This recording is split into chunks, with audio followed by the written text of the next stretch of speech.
الحمد لله.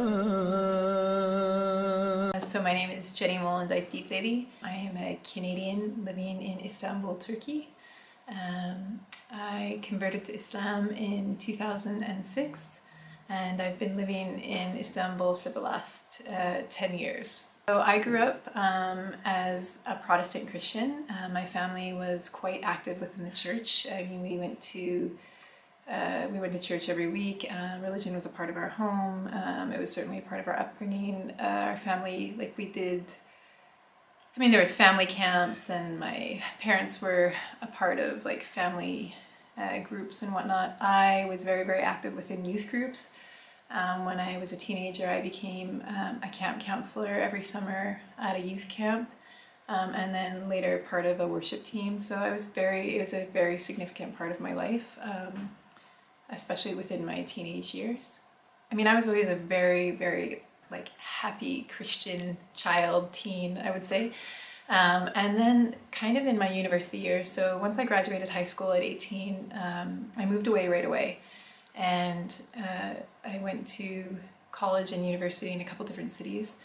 And then there was a few personal things that happened within our family. And then just also I think that time of self-discovery that happens often for 20-year-old people, there's just kind of this discovery when you leave the nest.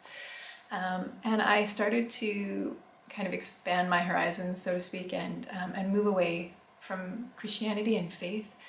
And then I was also just exposed to a lot of different walks of life, and I got really interested in kind of First Nations spirituality, I would say. And I mean, I would say at that point I still had a belief in God, but I wasn't practicing anything.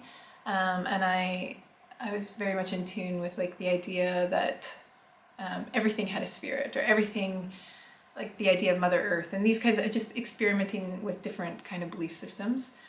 And then when I was in university, my grandfather was in a car accident. My grandparents were in a car accident and my grandfather died. And that, there was this moment where I was just dealing with the grief and the loss, and I just had this thought of I think I'll go back to the church, and I think I'll try and kind of re-find faith and kind of reconnect with my faith, because my grandparents were fairly spiritual. My grandfather was fairly spiritual. Maybe that was part of it, I don't know. So I made that decision, and at the time at university I was volunteering in a program, and so I ended up missing some school to be with my family and at the funeral and whatnot. And I received an email, and it was from one of the people in the program I was volunteering in, and it happened to be Muslim. And for some reason, now I'm just of course, by the grace of Allah, the question was posed to me, how are you dealing with your grief? And I said, I think I'm going to go back to church. And then when I returned to university, it opened up a conversation about faith. And I had zero intention of changing my faith. I wasn't looking for anything. As I said, I wanted to go back to the church. But it led to this discussion about the similarities between Christianity and Islam. And I just remember being mind blown about the fact that our prophets were the same. And so many of the stories were the same, what I had learned growing up. And I remember just being so shocked, because I was why do I not know any of this? And how could this possibly be so? And I was training to become a sign language interpreter. And as an interpreter, because you can be put into any situation, it's really important that you have world knowledge about as much as you possibly can, because context helps with interpretation. So I made the decision right then. I was just okay, well, I need to read a little bit about this religion. What if I ever have to interpret in this kind of situation? So I started to learn about Islam for the sake of just expanding my knowledge in case one day I might be interpreting in this situation, and just to become a better person, to know something, because I just felt so, really ignorant about the idea of Muslims and Islam. And so I just started to read. And then what happened is, as I started to read and research, the more I began to learn about Islam, the more I started to realize that I had problems with Christianity, and almost felt cheated at points, because some of the knowledge, some of the history, and not from a Muslim perspective, but really from a Christian perspective, I felt like I'd never learned. And so it just continued to lead to asking more questions and meeting more people and seeking more knowledge. So long answer, but I had zero intention of changing my faith, and it was just kind of this path that, you know, I was pulled towards. So I became Muslim on May 14th of 2006.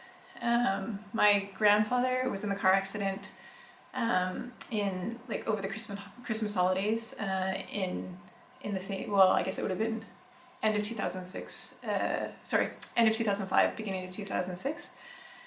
He was in the hospital at that time, and that's kind of when I started to, in the winter of that year, like January, February, I started to look into Islam.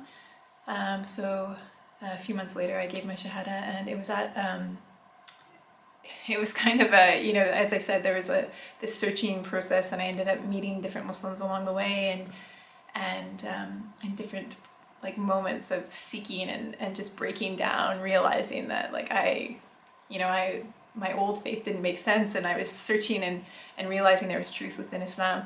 But there was a conference put on by the Muslim Student Association at my university, and there was a da'i, like somebody who speaks about Islam, basically, who had come to our university from England. He was also a convert, and I sat with him basically for the whole evening on the Friday night, the first day of the conference, and kind of unloaded every question that I had. And I just come from a different, like, I just talked to the priest, like, not the priest, the chaplain at our university, and started to express some of my frustrations and ask similar questions to this Christian chaplain, and, you know, and say, like, if I don't get answers, I'm probably going to change my faith. And this chaplain was like, you just have to believe, that's what faith is. And just feeling shattered that, like, I'm telling you I'm going to leave my faith, and this is all you can say is just believe. And then asking those same questions to this individual at this conference, and having my questions answered, but also not from a Muslim standpoint. From, again, he just used the history books, and he was kind of an expert in comparative religion, and I just remember just sitting there in awe, like feeling like, okay, this makes sense. This is what I was searching for. And so yeah, he wanted me to, at the end of the Friday night, he was just like, you know, do you believe that, like, in Allah? And I was like, yeah, I've never had problems with the belief in, like, God, and that's fine with me. And he's like, well, do you believe that the Prophet Muhammad sallallahu alaihi wasallam was his, like, the final messenger, and that Jesus, may Allah be pleased with him, is just a prophet? And I was like, yeah, that makes sense. And he was like, okay, well, you know, like, go take your ablutions, and, like, let's give your shahada. And I was like, no, like, that's too soon, I can't. And anyway, and so we continued the conversation, and I made the decision that, like, if I felt the same at the end of the weekend, at the end of this conference, I would give shahada. But at that moment I wasn't ready, which is what happened. So on the Sunday when the conference was ending, I got up and gave my shahada in front of everybody. MashaAllah. That's amazing. Yeah. So how did your parents react when you told them? It's so funny to me that it still, like, feels so raw. So I didn't tell my family initially, actually, and, like, my parents had ideas that or my mom at least had an idea that I was kind of looking at Islam. We didn't live in the same city, and she had seen me reading a book one time, but like, we never really had a discussion. And then after I became Muslim, I decided I wasn't going to tell my family right away, because I really wanted to like be strong in my faith and strong in my resolve, and be able to, like, have those conversations with other people before I took it to my family, because I knew that would be a really difficult conversation. And I put hijab on the day that I became Muslim. So the people that were close by to me, of course, they obviously saw and understood something had changed, but because my family lived in a different city, I was able to kind of keep it from them at first. And so I gave it, I can't even remember how long it was, maybe a week or 2 or 3, I'm not sure. And then I phoned and I talked to them.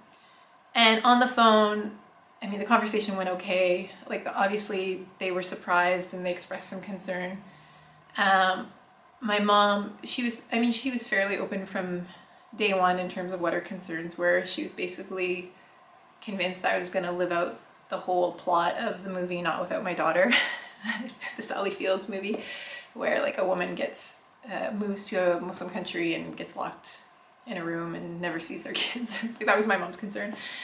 And my dad really didn't say much on the phone, and then we basically hung up the phone, and he sent me a, I don't know, probably like 20-page email, or sorry, not email, mail, letter in the mail. And it was basically from the first website he saw that talked about why Islam was wrong, and printed out the whole thing and wrote me a letter, and then just told me that, like, that I was entering into a religion of terrorism and hatred, and like any negative thing, any negative argument you could possibly hear. Like that was my dad's response at first. And eventually, of course, we had different conversations afterwards.